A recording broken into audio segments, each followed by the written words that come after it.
wasn't being intentional. I wasn't blocking it off. What we call in the book, cowboy and cowgirl scheduling, fencing off, but also leaving wide open spaces. If you remember, the song Wide Open Spaces. So leave that wide open space and then also fence off certain parts of your day. So that was a huge learning. And then once we actually were, after the 5th time, put that hammer down, and I was actually able to dedicate that time, we had a record amount of sales, not only for that month, but that month produced a record amount of sales for the year.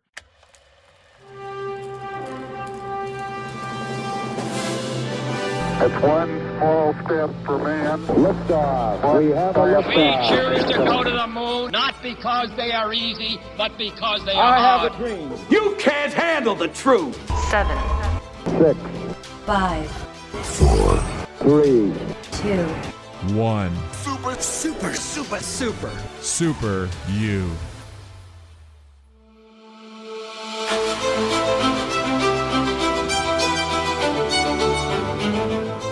Good morning. Thanks for tuning in to another episode of the Super You podcast. It's the podcast designed to unlock and unleash your superpower. I'm Jake from Equal Man Studios.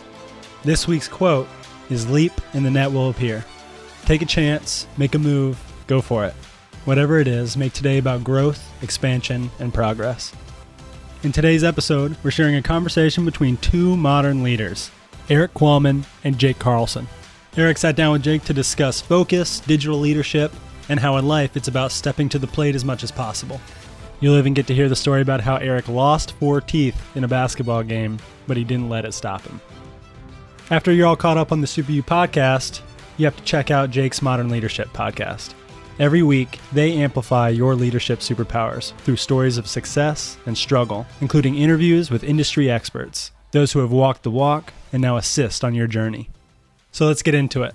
This is Erik Qualman, you know him as Equal Man, and Jake Carlson.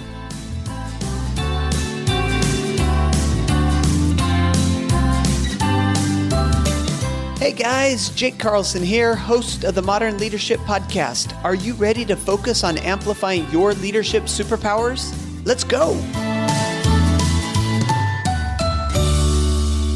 Good morning, my friends and fellow elite achievers. Welcome to Modern Leadership. Today, we are sitting down with another author, entrepreneur, and thought leader to explore their journey. We want to dive into the ups, their downs, and ultimately the lessons they learned along the way. Of course, we want to show that everything is figure-outable. We are honored to have a great guest today, Erik Qualman. Erik has been called a digital Dale Carnegie and the Tony Robbins of tech. He's a 5-time #1 best-selling author, keynote speaker. He's reached 50 million plus people. I mean, that number's counting every day in 55 countries.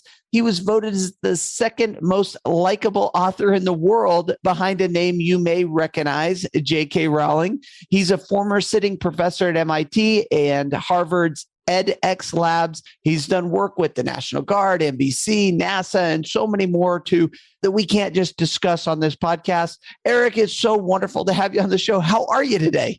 I'm doing wonderful. It's great to join your listeners who are looking to take their next step in their journeys. So it's so fun to be here. Well, we have a lot of business and leadership and book writing and things to talk about. But before we do, give us an idea of who Erik is on a personal level. Yeah, no, I grew up in the Midwest outside of Detroit. So at a personal level, just a humble kid born and raised outside of Detroit, kind of like the song Journey, born and raised in South Detroit, but I was in North Detroit. But it's just happy to be here. Fell into a lot of the things I do backwards. So it'd be fun to unwind that as we talk here this morning. Well, yeah, let's jump in the time machine a little bit and go back to your kind of adolescent ages, maybe in your teen years. What was on your mind? Where did you think you were headed in life? Basketball. I actually started, so this is where my first entrepreneurial foray was actually selling marigold seeds. So going door to door with a Dixie cup of seeds to sell those, I think at 50 cents a pop. So it was a good deal for both of us. And then in middle school, I wrote a magazine called Swish Magazine. Had a cool logo and everything. So I was just enraptured in basketball, playing it, reading about it, doing it. So I thought anything to do with basketball, that's what I was going to be doing. But it sounds like it was a little bit more than basketball. It was out and being in the community. It was having these ideas that most kids, I mean, there were a lot of kids. I was into basketball when I was a kid. And what did that mean? That meant 4 hours with the 7-foot hoop so I could dunk it. And that, those little mini balls that you could palm. Yeah. that was obsessed with basketball, but you're taking it to a different entrepreneurial level. How'd you get that kind of magic within you? Yeah, no, I was just lucky. I mean, my parents were always supportive of whatever I did, but I just thought that there was a need because wasn't a lot. The internet wasn't there, right? So there wasn't a lot of information. So you're getting magazines, Big East basketball, and those mini basketballs. It's funny you bring that up. I had 40 of those in my room. So 40 of those mini basketballs. Everyone walked in and goes, "Why does your room smell like a rubber factory?" But no, I just thought it was a need. I thought it'd be valuable to people here's the best players. So I do mock drafts, kind of like Mel Kiper if you know Mel Kiper did the NFL drafts. Sure. Football, NFL. Football analyst. So I was doing kind of the Mel Kiper for college basketball players who'd be drafted, who wouldn't, and then trying to pawn that off on my fellow classmates. Hey, buy this magazine, and then sold some advertising in it, actually, mainly to friends, mainly my parents' friends. But actually, that was just looking back. I didn't realize at the time, but that's the first foray into writing and the first foray into entrepreneurship. So where did basketball take you at that point? Were you a player as well, or was your passion more on the off the court? Yeah, no, I was a player, and then I was cut as a junior. So I thought the dream had died. And then I went to Michigan State University, which at the time was actually ranked number 1 in the country in basketball. And I said, I got to get involved. I just got to get involved somehow. So there's such a good program. You have to actually try out to be the manager, AKA the water boy. Yeah. And so I tried out and made it because I only at the time took 1. So I made it. Super excited. Was around the program. Coach Tom Izzo's in the Hall of Fame. Even though he's still coaching, he is in the Hall of Fame. He just broke the record for most Big Ten victories. But I was super excited in the program. And then I didn't let the dream die. I said, I'm going to keep working. I think I can make this team at some point. So I literally put on 50 pounds of muscle. 50 pounds. Yeah, it's not the freshman 15, but 50 pounds. Wow. I was skinny and grew 2 more inches. And then just kept working at it. So eventually was able to walk onto the basketball team. We might get into that a little bit more. Actually, I'll get into it now. Yeah, let's do it now. This is intriguing. And so one of the best things that ever happened to me was getting my teeth knocked out. Now, from a business perspective, for all your listeners out there, it's just a reminder that things happen for you, not to you. So here I am. I'm the manager. I'm the water boy. About once or twice a year, I'm allowed into practice because students they're sick or someone's injured. They don't have enough bodies. This happens once or twice a year. So I get in. At this point, I've figured out I think I can make the team the following year. So I go, this is kind of my audition. And I get in and I am doing amazing. Everything's going right. The bounces are going the right way. The ball's falling in. I'm like, oh my gosh, this is my best game ever. They're going to see that I should be on the team.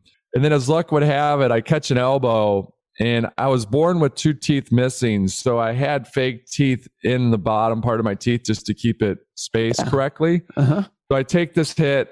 I feel something in my mouth and I just kind of spit it out and put it on the side. But I think they're my fake teeth. Now, it turns out they were the fake teeth, but they also ripped out the 2 teeth that they're attached to. So I lost a total of basically 4 teeth. But I kept playing because I go, this is my moment. I'm not going to let it stop me.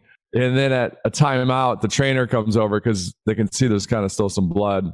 He goes, he goes, oh my gosh. They find the teeth. He goes, we got to get you to the dentist right away. So I won't bore you with the pain that happened at the dental office. They couldn't do Novocaine, blah, blah, blah. But I'm sitting there going in the dentist chair. I can't even feel the pain because I go, what a bad break. What an awful break. I didn't get to finish my audition, if you will. Yeah. I'm having my audition of my life. But then it turns out, so next year I wind up making the story a little shorter somehow. I make the team the next year, eventually get a scholarship. But I remember Izzo, he builds this whole program on grit and grind. And so literally that showed that I kept playing. That helped me more than anything. If I would have made 100 shots, it didn't matter. Yeah. It was, we want that guy to show others, like, that's how we're going to build this program, is on the grit and the grind.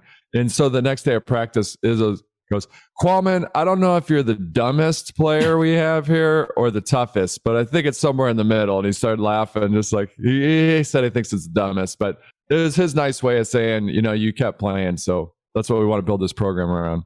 And at that level, there's a lot of talent. There's a lot of people who have skill that can shoot the ball, but it really takes that heart, that passion, that commitment, especially at that level, because it's a grind. I mean, you're practicing all the time. You're trying to maintain your schoolwork. So as you're going through this, you're thinking, okay, I walked on the team. I'm on one of the best teams, if not the best team at the time, certainly a powerhouse team, always has been. Were you thinking, hey, I'm going to take this to the next level? Or am I focused on my schoolwork to make sure that when this ride is over, I'm ready for the next one? Focused on the schoolwork. So my GPA was higher than my points per game. I was just happy to be there, get a scholarship. I mean, I was just over the moon. Dabbled a little bit because I talked to some teammates, could have played in Europe a little bit, but I knew that my future was not in basketball. And so that's why I hunkered down on studies. And even Izzo kept the course because Izzo's very intense. And one time we flew back from Iowa, we landed at 4 a.m. We'd lost on a last second shot and my car would not start. And I look around and I'd gotten out of the locker room late. So I'm looking around, I go, oh my gosh, every car is gone except for Izzo's. There's no Ubers. Just Izzo's car. And I go, oh my gosh. And he's not happy after a loss. And so we got in the car. He's from the Upper Peninsula or Upper if you're from Michigan. He scrapes literally in the windshield. It's probably like 20 below, just a hole big enough to see. That's what you do up in Michigan, Upper Peninsula. And he's driving. I'm like, oh man, this is uncomfortable. But then he goes, how's school? I'm like, I'm doing pretty well. I did this. And he goes, oh, you can do better than that. And he was right. Like, so then he was a good reminder just to keep on course for the schoolwork. So after school, where do you head next in your career? Because we're now moving towards this prolific writer, this digital Dale Carnegie. Where do we go from school to where we're at today? Yeah, I mean, the short answer is I fell into the digital space backwards. I loved it back when digital wasn't, everything's digital today. But back when I fell into it, it was like the 5 nerds in the corner. And I happen to just love it. And so I spent a career, I was at Yahoo back when they were kind of the TikTok, Facebook of the day. And then I was the head of marketing at Travelzoo. But eventually I saw MySpace at the time and I wrote a book called Socialnomics. Now, the reason I wrote that book was because we were spending about $100 million in search at the time. So everyone wanted to hear from us on how we were buying search. Search was the biggest thing going on. And they wanted to know, well, you're one of the biggest buyers. Why are you buying so much? How are you making a return on investment? Then I started talking about social media. People are like, why are you talking about this teenage stuff? We want you to talk about search. We want you to talk about business stuff. Social media is just for teenagers. And I said, no, you don't get it. This is revolutionary. This is going to change the way we communicate for everybody. Why do you think you saw that? Like, you're talking to people who are very educated, very good at their jobs. They're seeing what's going on with where you're at, and they're asking you, and you're saying to them, hey, look, this social is going to go. Yeah. What gave you that kind of confidence? But also, how did you see the wave before everyone else saw it, really? You know, I got lucky from a standpoint of just in my career, I'd seen a couple of these movements. So first, websites. So when I was an intern at Cadillac, they literally needed Cadillac.com. And there was a meeting about what websites were. No one knew what they were. Yeah. Like, you're an intern, you're young. Why don't you give us a Cadillac.com website? Figure it out. I'm like, all right, I'll do that. And it was easy back then. It was like 4 pages of easy HTML. But so I saw that, so websites. And then I saw when we went to spend money online, so Amazon buying books at the time, people were like, that's crazy. I'm not going to give my credit card out online. That's insane. I'm not going to give out my credit card. So I saw that movement. Then we went to portals. Portals, for those who don't remember, just like Yahoo was a portal, like My Yahoo. You had everything, kind of apps before there were apps, because now you have it on your phone. But think about just before the phone, before the smartphone. A portal was basically all these apps in My Yahoo. Like a dashboard on your Yahoo account. Yeah, dashboard. And then we go to search. So search was the next movement.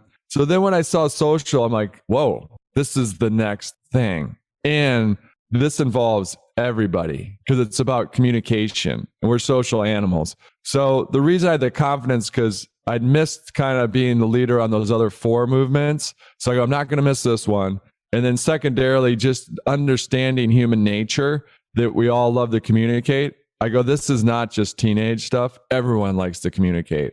So that's what gave me the confidence. And then once I got into it, I'm like, oh my gosh, this could change the world. And now the confidence to write a book was tough because I had hundreds of rejection letters for a fiction book that I'd done. Mm-hmm.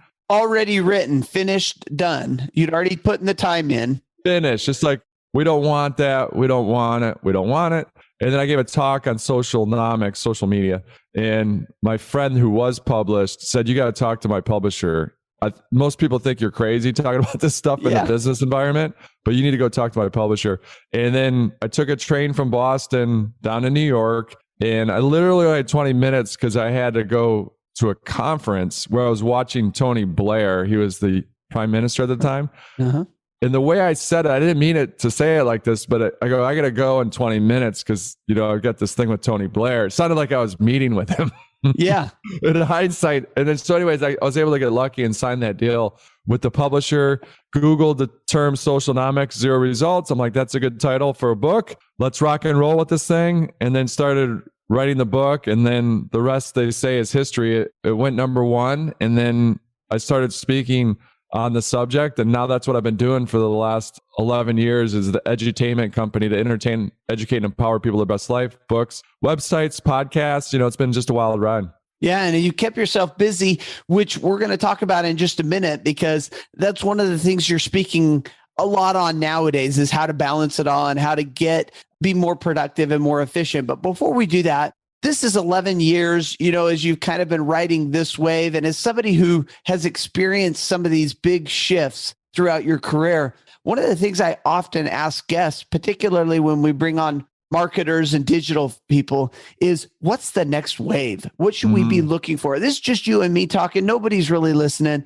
What should I be investing in? What should I be looking at? What's the next wave for where we're going with this marketing and digital space? Yeah. I mean, for me, I think that things that get me excited are voice search. So you have Alexa in your house, and Alexa can already predict when you're about to have an argument with your partner or your spouse, which someone told me that's helpful to know when I'm about to have the argument. But what would be really great is if Alexa could actually argue with my partner or spouse. Yeah, let me get out of it. Yeah, let me get out of it. But voice is big. So voice search is huge.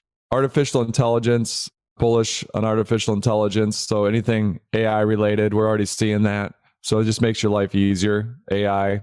And so that's huge. And then mobile voting. This is one of the ones similar to Socialnomics where people look at me and go, that's not going to happen. Just like they said, you're not going to give your credit card online. So you will vote for the president in our lifetime on your phone. And that's a massive shift. So think about if your voting percentage goes from 50% to 95%. Just a massive shift in how democracy actually functions, not only for the president, but also at the local level, that you start voting more. Most people don't vote at the local level, and that's the most important vote. And so that gets me excited just to see what does that do, both the good and the bad for democracy when you have close to 100% voting. That's an incredible thought. We've had a lot of guests on this podcast. We've been doing this thing every week since 2014. I've asked that question many, many times. And it's the first, we've heard the AI, we've heard some of these other things. This is the first that I've really put my mind to. You brought up this voting. I can see it happening. And I think you're right. I think there is a lot of people saying, that's crazy. I'm not going to give my credit card online. And look where we're at today, where we have, Apple Pay, where my entire credit everything is online. So that's really fascinating. The last thing I want to ask you about, because this is just a fun one. How's your cheetah doing? Is it still beating up on Usain Bolt? Tell us the story. This is awesome. I have a little bit more background and knowledge in it than our listeners do. So you got to tell us what's going on. Yeah, you're a good man, Jake, though. You're a good man. So for those that can't see me, or have seen me, I wear crazy bright green glasses. Fluorescent green, and it all relates to a cheetah. And I haven't always worn these green glasses, but it all started with the cheetah. And so my name's Eric Qualman. So you take your first initial last name. That's your email address usually. So for my whole career, I've been Equal Man in terms of my email address. And honestly, I didn't like it because sometimes you're at Yahoo and they're like, oh, we need coffee. Well, Equal Man must be super fast. He's a superhero. He'll go get the coffee.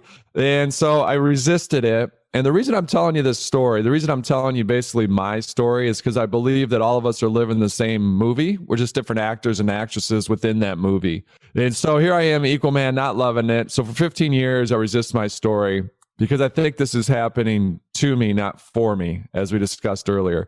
But then in a moment in time, aha moment occurs. I'm like, oh my gosh, this is great. So what happened was my second book, Digital Leader, they wanted to do an interview, this magazine. And for the magazine cover, they go, we want to have some fun with this cover. Do you mind if you wear some Clark Kent, like Superman glasses? I go, yeah, let's do it. And they said, well, it's St. Patrick's Day coming up. It's our St. Patty's edition. Do you mind if they're bright green? I go, I went to Michigan State undergrad. I mean, I love to rock the green. Let's do it.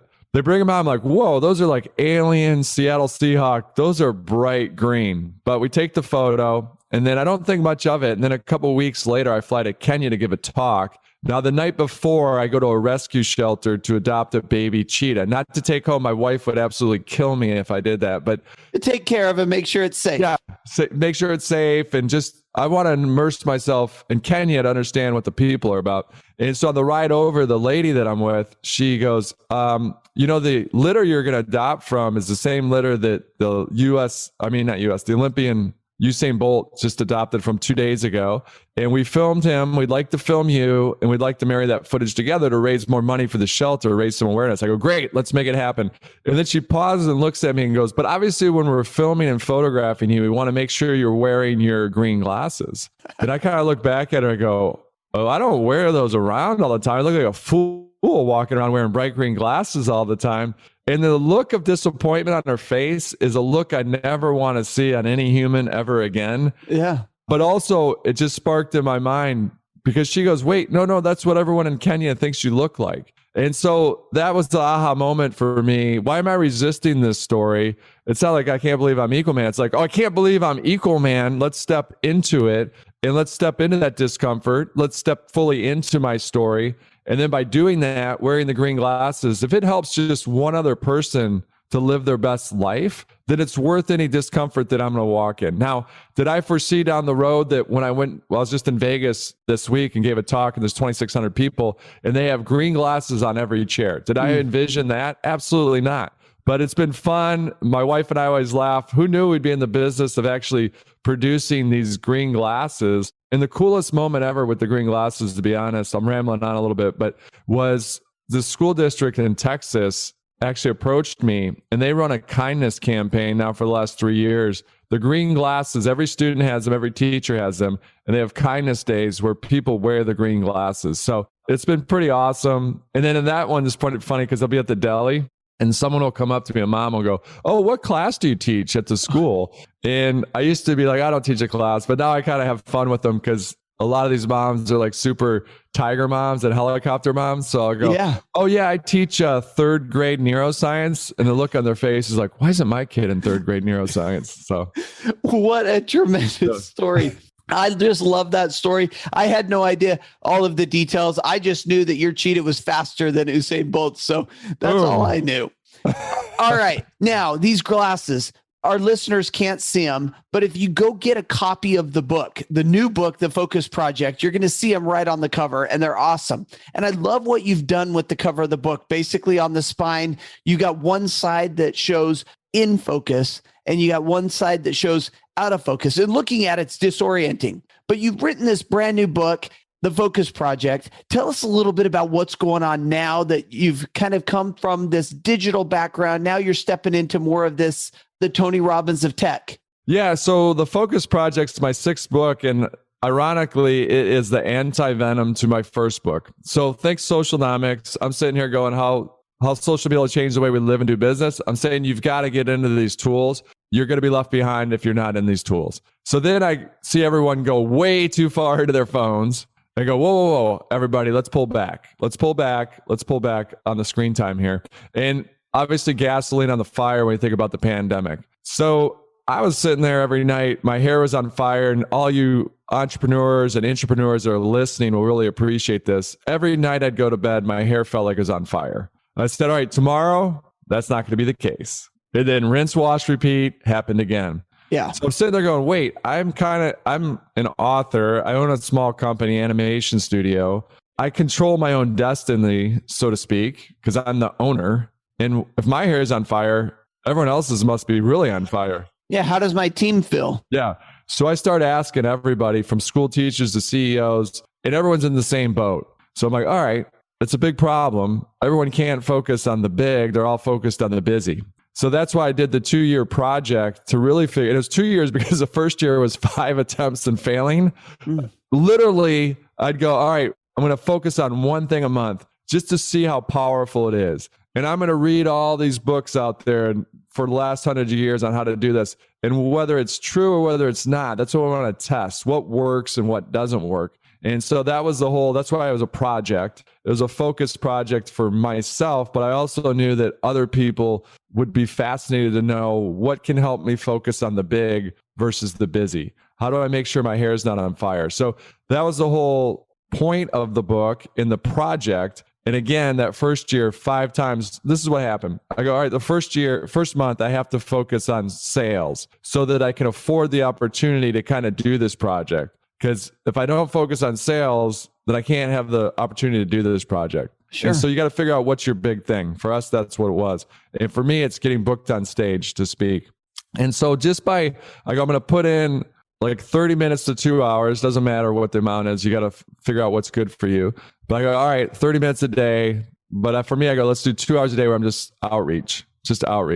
And literally at the end of the first month, I did 17 minutes for the month, not per day, for the month. Now, were you not blocking off the time? I mean, did you find yourself sitting and doing something else, being distracted? Or because, I mean, it seems like if you set a goal to go to the gym, you might not work out, but you'll be at the gym. I mean, is that kind of what was happening?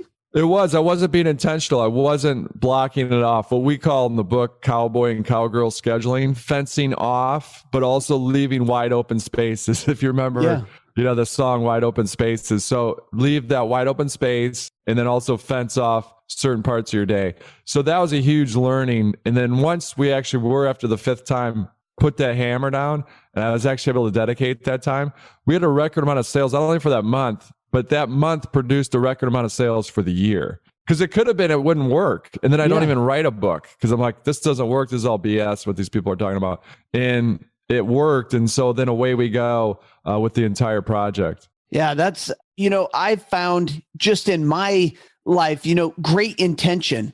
I used to always say, never make a big decision at night, always make it in the morning. Because at night you have passion, you're out and you're talking with your friends and you've seen all this stuff. Then you wake up in the morning, you're like, I can't do that. Yeah. And so you make these decisions, but it's not just, hey, this is the direction I want to go.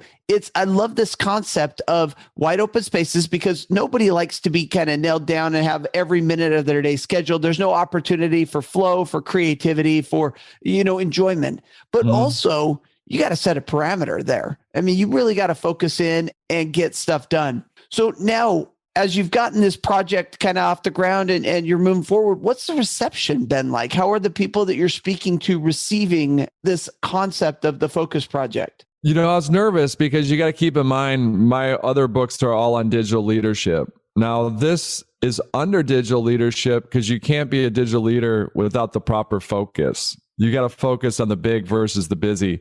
But it was a dangerous step for me to take because most people wouldn't be able to understand that it's under the same umbrella. But the beautiful thing is the pandemic happens and I'm sitting there going, oh my gosh, the world's changing. But then all of a sudden I got all these notes. We need that book now. So we actually launched the book earlier, which is a big no-no in the publishing world because you want to make sure you have everything set. You got to get the momentum. And there's certain times a year, which is the fall, usually better. But I'm just like, you know what? I wouldn't be able to sleep at night if there's one person needs this book that's going to help them. I mean, there are some dark thoughts, right? During the pandemic, like people went into some dark places and we got a lot of emails. So we got the book out earlier. And then from a business perspective, very well received. All of a sudden it's our top talk track. And a lot of times we marry it with digital leadership. So what has happened across a lot of these companies, there's a war on talent. And so they're trying to develop the culture. And also they want to make sure their employees aren't getting burned out, especially when they're working virtually. So all of a sudden, this book was the right thing at the right time. And that's where luck, I mean, you talk about this a lot on your podcast, preparation meets opportunity. It was also lucky that all of a sudden people really need this because now they have no idea. There's homeschooling. They've got a million things to do now that they didn't have to do before because we're in this pandemic. And they're now isolated from their friends. So how do they focus their energy so they don't go to that dark place? And most importantly, they can still get stuff done now that their world's completely changed on how they go about work. And so it was the right book at the right time and still is as we move forward through the pandemic because now we've got, okay, now how do I refocus now that we're moving forward? I don't say we're going back, we're going forward. You can't unsee the scene. And so it's really about going forward.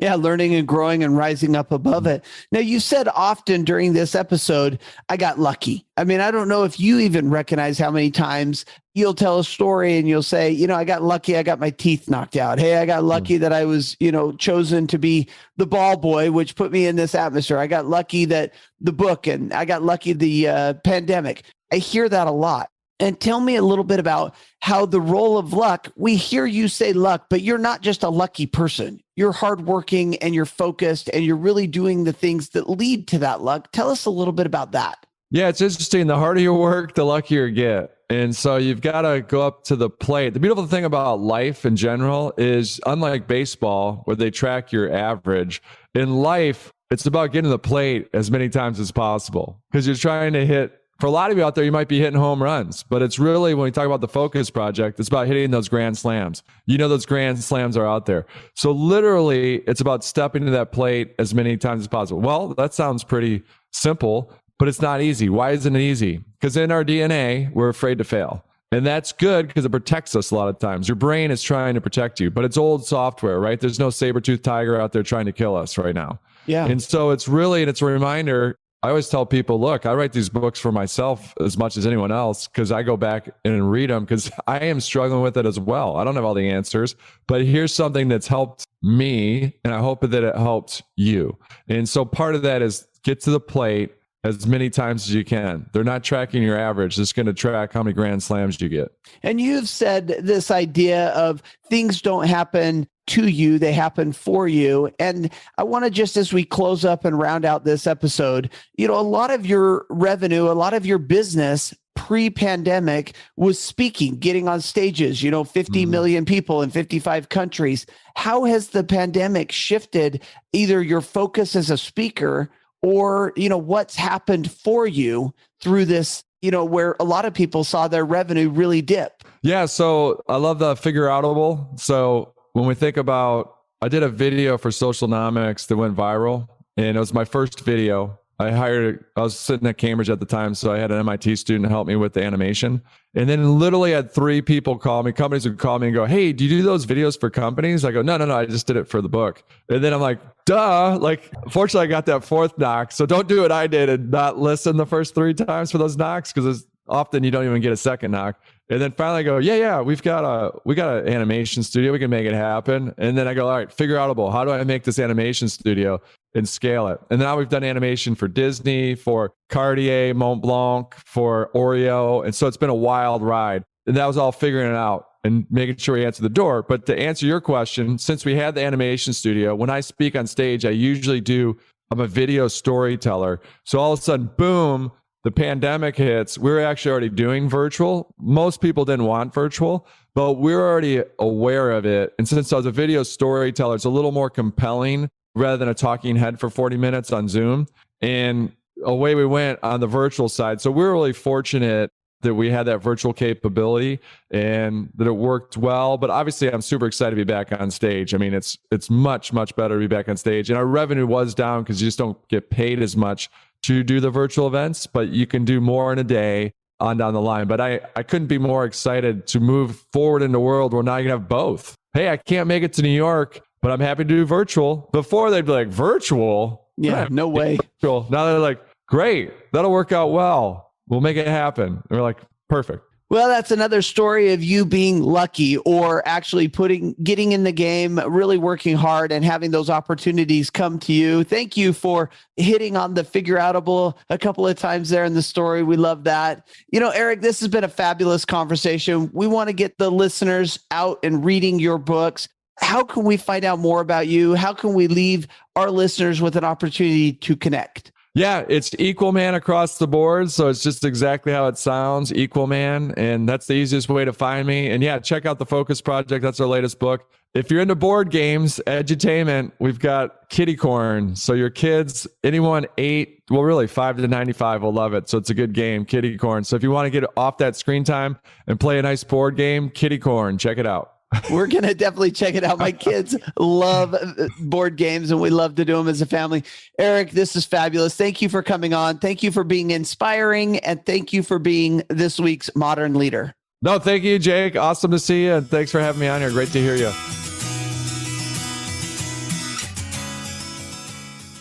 7, 6, 5, 3, 2, 1. Super you.